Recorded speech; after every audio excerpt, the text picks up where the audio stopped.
Tu aimerais lire plus vite, mais tu as la sensation d'être toujours trop lent. Et ce n'est sans doute pas un manque de talent ou de compétences, mais simplement de mauvaises habitudes qui te freinent sans que tu t'en rendes compte. Aujourd'hui, on va voir ensemble 4 erreurs qui ralentissent ta lecture et surtout comment tu vas pouvoir les corriger rapidement.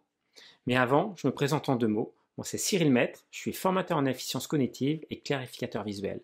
C'est-à-dire que j'aide mes clients à clarifier leurs infos et je les aide à faciliter leur traitement d'informations au quotidien avec la lecture efficace, les techniques et les stratégies de mémorisation. Et ma spécialité, ce sont les outils de pensée visuelle. Comment, avec des mots, des éléments graphiques, on peut représenter l'information de façon plus efficace. Mais revenons au cœur du sujet. La première erreur que j'aimerais aborder avec toi, c'est de lire à la même vitesse que ta parole. Effectivement, si tu lis à la même vitesse que tu parles, c'est que tu lis trop lentement. C'est factuel. Notre cerveau peut comprendre jusqu'à 600 mots par minute, mais notre parole est limitée à environ 150 à 250 mots minute. C'est à peu près la vitesse de parole à laquelle je te parle en ce moment dans cette vidéo. Donc, si tu lis à la même vitesse que la vitesse à laquelle je parle, tu te bloques à cette limite naturelle. C'est comme un plafond de verre, tu ne peux pas le dépasser, tu ne t'en rends même pas compte. C'est intéressant parce que 200-250 mots minute, c'est la vitesse qu'atteignent les participants à ma formation lecture efficace en début de formation, sur le test initial. C'est quelque chose de tout à fait commun. Alors pour dépasser cette première erreur, cette première mauvaise habitude, je vais te proposer 3 solutions à tester. La première solution que je vais te proposer, c'est d'utiliser un guide visuel. Ça peut être le doigt, ça peut être un stylo qui va guider ton regard le long du texte que tu es en train de lire. En avançant plus vite ton guide visuel, tu vas forcer tes yeux à parcourir le texte plus vite. Deuxième solution à tester, augmenter sa vitesse de subvocalisation. La subvocalisation, c'est la voix dans ta tête qui va prononcer le texte. Si cette voix prononce le texte à la vitesse de la parole, tu es sur cette barrière des 200-250 mots minute à peu près. Donc plus tu vas augmenter cette voix dans ta tête, naturellement, plus tu vas lire vite. Attention cependant, si tu dépasses une certaine vitesse, tu vas perdre en compréhension.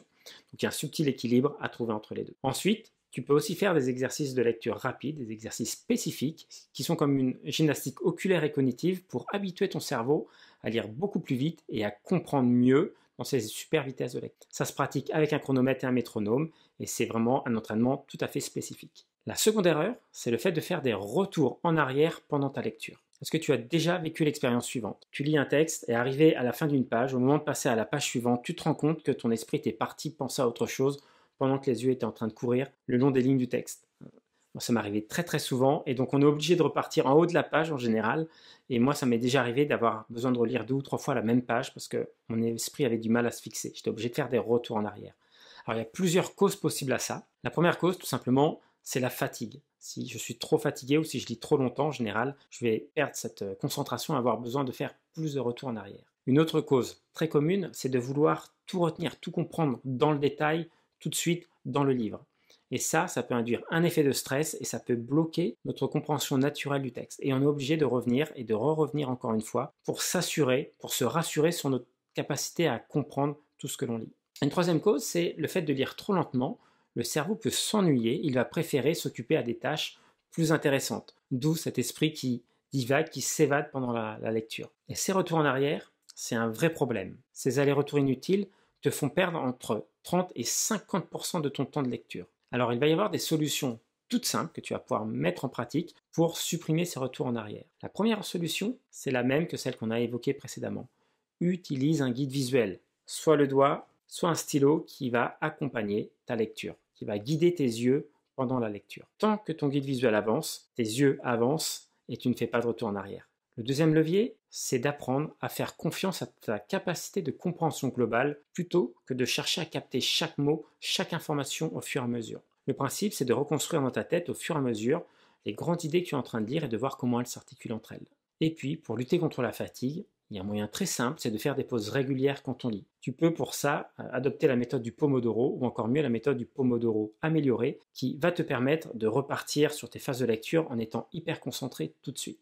La troisième erreur que j'aimerais partager avec toi, c'est le fait de lire avec un niveau de concentration trop faible. Si tu lis avec ton téléphone à côté, la télé allumée ou en étant fatigué, tu vas forcément lire lentement et retenir beaucoup moins d'informations. Alors c'est un vrai problème parce que lire dans un environnement distrayant, ça t'oblige à faire des efforts supplémentaires pour te reconcentrer en permanence, ce qui va réduire ton efficacité pendant ta lecture. Et là, les solutions sont simples et d'ordre organisationnel. Tu peux te créer un rituel de lecture, un endroit calme, avec un timer de 25 minutes par exemple, et surtout passe en mode zéro distraction. Éteins ton téléphone, éteins Internet, éteins la radio et sois focus sur ce que tu es en train de lire. Deuxième axe à tester, c'est de lire à un moment où ton cerveau est bien en alerte. Ça peut être le matin par exemple, ou ça peut être après une pause, quand ton cerveau est bien oxygéné et frais et dispo pour s'attaquer à ta phase de lecture. Et on va en venir maintenant à la quatrième et dernière erreur que je voulais aborder dans cette vidéo, c'est le fait de lire sans aucun objectif de lecture.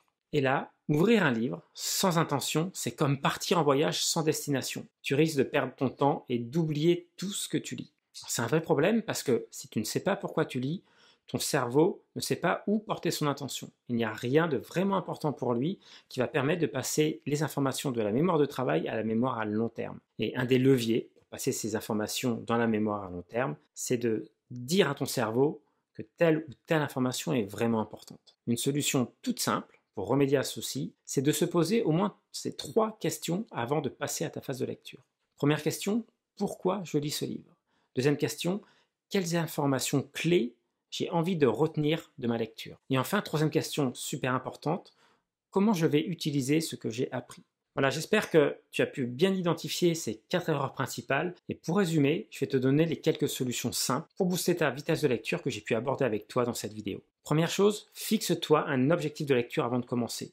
Définis une intention claire pour guider ton cerveau. Ensuite, utilise un guide visuel, ton doigt ou un stylet. Ça va forcer ton œil à suivre un rythme qui t'évitera les retours en arrière et te fera gagner en rapidité. Enfin, fais des sessions de lecture courtes et intenses, en mode focus. Par exemple, 25 minutes de lecture en mode concentration avec un objectif clair, ça va valoir beaucoup mieux qu'une heure de lecture passive pour laquelle tu vas peut-être ne rien retenir du tout. Donc, en guise de conclusion, si tu veux lire plus vite et mieux retenir ce que tu lis, évite ces 4 erreurs et surtout applique ces astuces dès aujourd'hui. D'ailleurs, je vais te demander un petit service. Teste ces conseils et dis-moi en commentaire quelles erreurs tu faisais le plus souvent et quelle astuce t'a permis de corriger ces erreurs. Si tu veux aller plus loin, bonne nouvelle, j'ai une formation complète sur la lecture rapide et efficace qui t'attend via le lien juste sous la vidéo dans la description. Je t'invite vraiment à aller voir tout de suite la page de présentation. Il y a une vidéo d'introduction à la formation. Cette vidéo, elle fait partie intégrante de la formation. Ça va poser toutes les bases théoriques sur lesquelles on va travailler ensuite de façon pratique.